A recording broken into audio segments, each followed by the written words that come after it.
अर्थातच त्याचा पुत्र त्रिशिरस. याला तू ओळखतोस का? नक्कीच. कोण म्हणून ओळखतोस? त्वष्ट ऋषींचा पुत्र विश्वरूप म्हणजे त्रिशिरा. हं. यांना मी कोण म्हणून ओळखतो? जर नाते जर विचारत असशील तर नात्यानं माझ्या बंधूचा हा पुत्र म्हणजे माझा पुतण्या म्हणूनही मी ओळखतोय. आणि दुसरी ओळख जर तुला करून द्यायची झाली तर गुरु म्हणून सुद्धा मी त्याला ओळखतोय. हे उद्गार उच्चारताना मनाच्या ठिकाणी थोडी तरी लज्जा निर्माण होत नाही का तुला? कधीच नाही. माझ्या मनात लज्जा निर्माण का व्हावी? कारण मी प्रथमताच म्हणालो तुझी शंका आहे देवराज देवेंद्र दृष्ट दुराचारी आहे. पण देवराज देवेंद्र ह्यांच्या या सत्य आसनी ज्यावरती स्थित आहे त्यावरती माझ्या सत्याचा अंश आहे. म्हणूनच या असं सत्य दृष्ट असं दुराचारी सत्य तू सत्य आहे हे सांगू नकोस. दुष्ट दुराचारी का म्हणतोय? नात्यानं तो तुझा पुतणे, दुसरा नात्यानं तो तुझा गुरु ठरला. कारण बृहस्पतीच्या बाबतीत तू केलेलं कपट आणि त्या कपटाचं आचरण तू केल्या कारणानं बृहस्पतीनं देवतांचं गुरुपद त्यागिलं आणि गेले ते ध्यान धारणेसाठी. या गोष्टीसाठी तू काय केलंस? विश्वरूप म्हणजे त्रिशिरस याला देवतांच्या गुरुपदावर विराजमान केलंस ना? निश्चित आहे. मग या गुरुला जर गुरुपदावर विराजमान केलंस तर त्याची हत्या करताना तुला लाज कशी वाटते? का लाज वाटावी? विश्वाचा मी स्थैर्य करताय. विश्वाचा मी उद्योजक आहे. अर्थात विश्वस्थैर्यासाठी आणि विश्व कल्याणासाठी देवराज देवेंद्र आजपर्यंत तत्पर आहे. मी खऱ्यार्थाने कृष्णाला देव गुरु या पदावर खऱ्यार्थाने आयुक्त केलं होतं. अर्थात माझ्या मनात त्याच्याबद्दल पुतण्या म्हणून आदर होता म्हणूनच मी केलं. पण त्याची हत्या मी केली याच्या मुळाशी कारण काय ठरलं तर याच कृष्णाला त्याच्या हत्येपर्यंत मला प्रवृत्त केलं.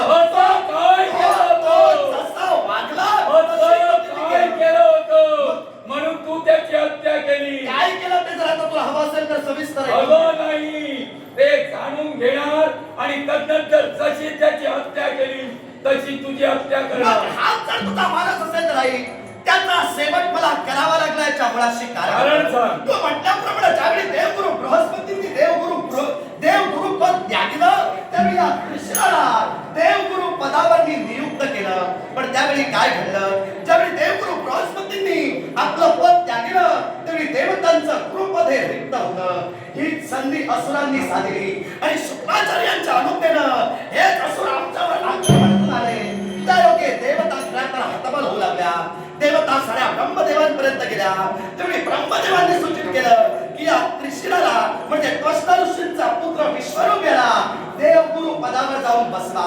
अर्थात खऱ्या अर्थानं क्षीण होणारी ही देवतांची शक्ती तेव्हा देवतांना पुनश्च पुष्टी मिळावी, देवतांची शक्ती वाढावी म्हणून देवराज देवेंद्रने यज्ञ आरंभला. या यज्ञाचं पौरोहित्य या त्रिशिराला दिलं गेलं. पण त्रिशिरानं काय केलं? यज्ञ सुरू होता. देवतांच्या नावानं समिधा अर्पण करून देवतांच्या नावे स्वाहाकार होत होता. त्या योगे देवतांची शक्ती वाढत होती. पण एकाएकी देवतांच्या नावानं समिधा अर्पण करणारा त्रिशिरा असुरांच्या वतीनं समिधा अर्पण करू लागला. आणि त्या योगे ज्या देवतांची पुष्टी वाढावी म्हणूनच देवराज देवेंद्रानं यज्ञ आरंभला. त्या यज्ञाला वेगळं वळण लागलं. अर्थात याच त्रिशिराला इतरत्र ऋषीवर्यांनी समजावून सांगण्याचा प्रयत्न केला पण तो काही ऐकेना. तो असुरांच्या वतीनं समिधा अर्पण करू लागला.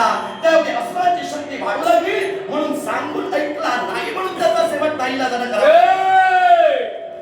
काहीतरी थोतांड सांगण्याचा प्रयत्न करशील. मी होतो तू नव्हता. जेव्हा तू बोललास तेव्हा मी ऐकलं. आता मी बोलताना तू ऐक म्हणजे दोघांचं एकमेकांचं ऐकणं होईल. त्यानंतर तुला मारणं सोपं होईल. बोला. ज्यावेळी तुझ्या गुरुचा तू शेवट केलास तू म्हणालास तो दानवांना आविर्भाव देत होता, तुम्हा देवतांना सुद्धा आविर्भाव देत होता, तुम्हा देवतांच्या सुद्धा रुचा तो पठण करत होता. मग असं करत असताना जर देवतांच्या रुचा पठण करत होता समिधा तुमच्या नावानं अर्पण होते, मग असं असताना तू त्याचा शेवट करण्याचा कारण काय? तर दानवेश्वराला समिधा देत होता. दानवेश्वर दानवेश्वरांच्या रुचात तो गात होता का गाऊ नये, दानवेश्वरांच्या रुचात का गायला जाऊ नये. याच्या मुळाचे असं काय कारण आहे की दानवांची स्तुती होऊ नये. ज्या अर्थी तुमची स्तुती होत होती, हव्य कव्य अर्पण करत होता, त्यावेळी त्या हव्य कव्याचा उपयोग तुमच्यासाठी होत होता. जर झाला नसता, देवता कृश झाल्या असत्या, देवता मृत झाल्या असत्या. असं झालं नाही, देवता कृश झाल्या नाही, अर्थात देवतांच्या बाबतीत त्याचं काम योग्य चालू होतं. असं असताना सुद्धा तू कपट केलंय, अर्थात तू पापी आणि कपटी आहे हे सिद्ध होतंय. देवराज देवेंद्र कपटे तुझ्या मताला तू सिद्ध केलंस, पण देवराज देवेंद्र सत्याचा पुरस्कर्ता आहे हे विधान देवतांनी सुद्धा मान्य केलेलं आहे. मी त्याचा सेवक केल्याच्या मुळाशी कारणच होतं, कारण तो यज्ञ आरंभला, त्या यज्ञाच्या ठिकाणी 2 असुर ऋषी वेशात गेले आणि त्याने त्या खऱ्या अर्थात कष्टाला सांगितलं की तुझी माता म्हणजे रचना ही खऱ्या अर्थात असुर कुलात जन्माला आलेली आहे. तेव्हा या तुझ्या यज्ञायोगीचे कार्य तू करत आहेस, त्यावेळी तुझ्या मातेचा कुलाचा नाश होईल आणि म्हणून तो असुराच्या वतीनं खऱ्या अर्थात त्यावेळी गेला. अर्थात असुर देवतांवर आक्रमण करत होते, देवतांची शक्ती कमी होत होती, म्हणून तो यज्ञ बी आरंभला. त्या यज्ञाला वेगळं वळण या दुष्टशिरामुळे लागलं, म्हणून त्याचा शेवट जर का त्रिशिराचा शेवट तुझ्या कर्मी होत होता, देवतांची शक्ती त्याचप्रमाणे होत होती. तू म्हणालास दानवेश्वर ऋषी वेशाने यज्ञाच्या ठिकाणी आले. दानवांचं मूळ स्वरूप कोणतं? एकच, ब्राह्मण स्वरूप. या विश्वाच्या ठिकाणी ब्राह्मण श्रेष्ठ आहे, मग ते आपल्या ब्रह्मवेशात त्या यज्ञाच्या ठिकाणी आले असते. काय चुकलं त्यांचं? यज्ञाच्या ठिकाणी ब्राह्मण आपल्या वेशात येऊन त्याचं कार्य पूर्ण करत असते, तर ते कार्य परिपूर्ण होत होतं, कार्य अपूर्ण राहिलं नव्हतं. या विश्वाच्या ठिकाणी देवता आबाजी होत्या, आबाजी असणाऱ्या देवतांच्या ठिकाणी अहंकार निर्माण झाला तो तुला, आणि म्हणून माझा विश्वरूपाचा सेवक तुझ्या करवी झाला. विश्वरूपाचा सेवक मी निश्चितच केला, ते घरात आपल्या स्वरूपात आले. एका गुरुचा सेवक तुझ्या करवी झाला, अर्थात त्या गुरुच्या हत्येचं, ब्राह्मणाच्या हत्येचं पातक आहेस तू. निश्चितच ब्राह्मणाच्या हत्येचं मी पातक जरी माझ्या मस्तकी असलं तर या पातकातून मी उत्तराही सुद्धा झालेलो आहे. आणि ते कोणत्या रीतीनं रुद्रासुर ऐकून चल, कारण खऱ्या अर्थानं तुझ्या बंधूचा सेवक म्हणजे एका ब्राह्मणाचा मी सेवक केला, म्हणून ब्रह्महत्येचं पातक जेवढे माझ्या मस्तकी आलं, तेव्हा देवतांच्या सांगण्यावरून हेच पातक सृष्टीतील 4 घटकात वाटलं गेलं. ते 4 घटक कोणते?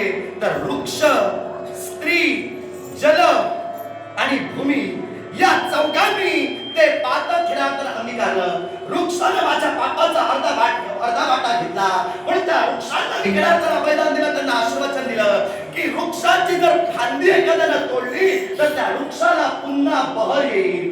ज्या जलानं माझं अर्ध पाक घेतलं, त्या योगे जलाच्या ठिकाणी भेस निर्माण होतो, म्हणजे त्या पातकाचा तो अंश आहे.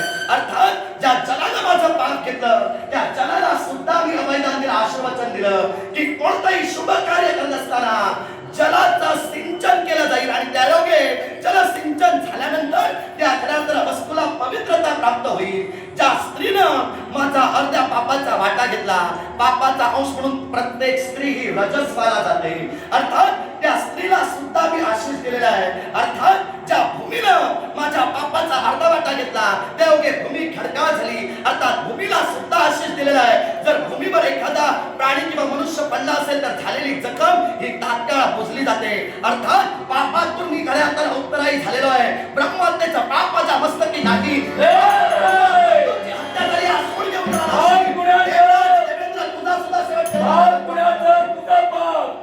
तुझं पाप इतर 4 जणांवर कशाला? स्वतःचं पाप स्वतः भोगावं, अरे स्वतःचं पाप दुसऱ्याला द्यावं आणि स्वतःला पुण्यवंत म्हणावं, असा दुराचारी दुष्ट तू आहेस हे तू सिद्ध केलेलं आहे. अशा पाप्याला जगण्याचा अधिकार नाही. आणि त्रिशिरा हा तुझ्या कर्मी मारला गेला तरी सुद्धा त्याची 3 शिरं त्याच्या घरापासून वेगळी झाली असली तरी ती शिरं वेगळी होत नव्हती. मग ती शिरं वेगळी करण्यासाठी मार्गान मार्गक्रमण करणारा जातिवंत सुतार याला पाचारण तू केलं, तुझ्या शस्त्राचा उपयोग होईना, आणि त्या सुताराकरवी तू ते कर्म करून घेतलं. अर्थात त्याच्या हाती असणारी कुऱ्हाड, त्या शिरांवर त्या कुऱ्हाडीचा आघात झाला आणि 3 शिरं वेगळी झाली. अर्थात एकच अखेरचा प्रश्न तुला विचारतो प्रश्न आणि त्याच्यानंतर तुला व्यवस्थित मारतो. याच्यामुळे अशी कारण बोला. आहे ती 3 शिरं वेगळी झाली ना. निश्चितच. आणि ती ज्यावेळी वेगळी झाली त्यावेळी त्या 3ही शिरातून 3 पक्षी बाहेर आले. नंतर ते तूच होतास. 3 पक्षी बाहेर आले. ते पक्षी कोणते तसे वृत्रासुर प्रश्न उपस्थित झाला पण बोलताना तू बोलून गेलास. शेवटचा प्रश्न विचारतो आणि तुला व्यवस्थित मारतो. आता उलट माझं मला प्रत्युत्तर खात्री आहे तुझ्या या प्रश्नाच्या उत्तरानंतर मीच तुला मारणार. आणि मला सुद्धा खात्री आहे तुझ्या प्रश्नाचं उत्तर दिल्यानंतर मी तुला व्यवस्थित मारणार. पाहूया. आता ऐक, तुझ्या प्रश्नाचं उत्तर जर तुला हवं असेल तर त्रिशिराच्या 3 मुखातून 3 पक्षी बाहेर आले. ते 3 पक्षी कोणते? त्रिशिराला 3 शिरं होती. त्या 3 शिरायोगे तो अखिल विश्व पाहू शकत होता. त्यामुळे त्याला विश्वरूप म्हटलं गेलं. अर्थात 3 शिरायोगे पहिल्या शिरातून तो वेद पठण करत होता. दुसऱ्या शिरातून अन्न भक्षण करत होता. तिसऱ्या शिरातून मदिरा प्राशन करत होता. 3 शिरांचं ज्यावेळी छेदन झालं त्यावेळी 3 पक्षी बाहेर आले. ते 3 पक्षी कोणते? तर मधुर कंठाची चिमणी, दुसरं म्हणजे कबूतर आणि तिसरा म्हणजे तितर पक्षी. हे 3 पक्षी बाहेर आले. तुझ्या प्रश्नाचं हे उत्तर आहे. तेव्हा त्या पुढे जाऊन सांगतो छेदन मी केलेलं आहे. पक्षी जे बाहेर आले ते मी पाहिलेलं आहे. त्यामुळे मी सांगणार ते खरं, तू सांगणार ते नाही. तू सांगशील ते खरं मानणारा शुक्राचार्य होय. प्रथमतः आला तो चातक पक्षी आणि या चातक पक्षाचं कार्य एकच, या विश्वाच्या ठिकाणी पर्जन्याला तू आज्ञा केल्यानंतर पर्जन्य पडू शकत नाही. तू सांगशील ते खरं मानणारा मी नव्हे. लक्षात ठेव, मी म्हणूनच सांगितलं अखेरचा प्रश्न आणि अखेरचं उत्तर. पहिला पक्षी बाहेर आला तो चातक पक्षी पावसाच्या येण्या अगोदर ओरडतो. त्याच्यानंतर वरुण देवाची आज्ञा, तू केलेली आज्ञा वरुण देव मान्य करतो आणि या विश्वाच्या ठिकाणी पर्जन्यवृष्टी होते. दुसरा पक्षी आला तो मधुर कंठाचा आणि तीच मधुर कंठाची कोकिळा या विश्वाच्या ठिकाणी कोकिळेप्रमाणे त्याच प्रमाणे ती गाते. पण ती सर्व ऋतूत गाण्यासाठी तत्पर करते. आणि तिसरा पक्षी म्हणजे तितर पक्षी आणि ती गाणारा पक्षी, हे दोन बरोबर सांगितले. तो तितर पक्षी पाणवठ्याच्या ठिकाणी वस्ती करतो, कीटकांना भक्षण करतो. जलाशयात पाणी भरपूर झाल्यानंतर पुन्हा कोरड्या भूमीवर जातो. अशा प्रकारे त्याचं वास्तव्य आणि या विश्वाच्या ठिकाणी कीटकांना भक्षण करण्यासाठी तितर पक्षी तत्पर करतो. अर्थात या विश्वाचा महत्वाचा कीटक तू आहे आणि तितर पक्षी मी आहे. तुला भक्षण केलं. मला कीटक म्हटलंस, अर्थात हा कीटक तुला भक्षण केला.